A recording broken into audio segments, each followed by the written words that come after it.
আপনারা দেখছেন ধর্মযুদ্ধ 2024। আপনাদের সঙ্গে রয়েছে আমি অঙ্কুর। এখনো পর্যন্ত নির্বাচন কমিশনে আজকে চতুর্থ দফার নির্বাচন নিয়ে ভুরি ভুরি নালিশ জমা পড়েছে। দুপুর 2:30 পর্যন্ত মোট অভিযোগ জমা পড়েছে 1705টি। কৃষ্ণনগর এবং রানাঘাটে মোট অভিযোগ 553। বর্ধমান পূর্ব, বর্ধমান দুর্গাপুরে অভিযোগ জমা পড়েছে 511টি। সব মিলিয়ে মোট অভিযোগ জমা পড়েছে 1705। 8টি কেন্দ্রে দুপুর 2:30 পর্যন্ত জমা পড়েছে 1705টি। খুব যে শান্তিপূর্ণ নির্বাচন হচ্ছে এমনটা কিন্তু নয়। তার কারণ যেটা মনে করা হয়েছিল যে চতুর্থ দফার নির্বাচন মোটের ওপর আস্তে আস্তে যেহেতু দক্ষিণবঙ্গে প্রবেশ করছে নির্বাচন, ফলে এখন থেকেই হয়তো নির্বাচনী উত্তাপ বাড়তে পারে। খানিকটা হলেও সেই অভিযোগ থেকেই বোঝা যাচ্ছে যে নির্বাচনী উত্তাপ বাড়ছে। বৈশ্বনাথ চট্টোপাধ্যায় তৃণমূল কংগ্রেসের মুখপাত্রের কাছে আসবো।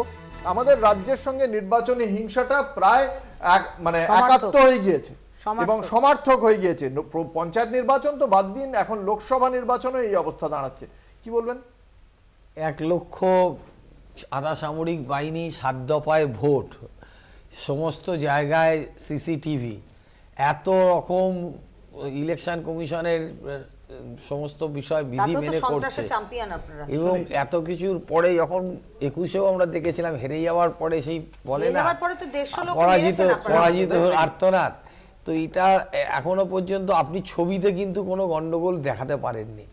যা দেখিয়েছেন, যদি আজকে ভোট আজকে যদি ভোট হয়ে থাকে, হ্যাঁ আমি দেখেছি একটা গ্রামীণ একটা ঝগড়া, এটা একটা গ্রামীণ ঝগড়া দেখাচ্ছে।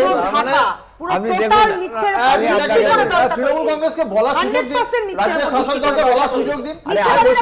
একটা কথা খালি জিজ্ঞাসা করবো, এখন ধরুন হাতের হাড়ি থেকে প্রত্যেকটা চাল টিপে দেখা সম্ভব হয়? আমাদের এত পরিকাঠামো আছে, আমরা রাজ্যের সবকটা বুথে পৌঁছে যাবো।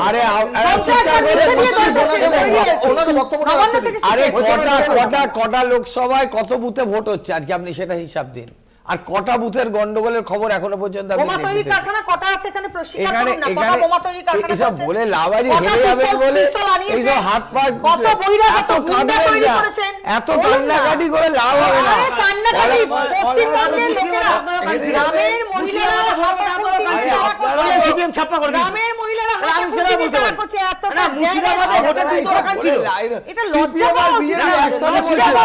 আপনারা বলে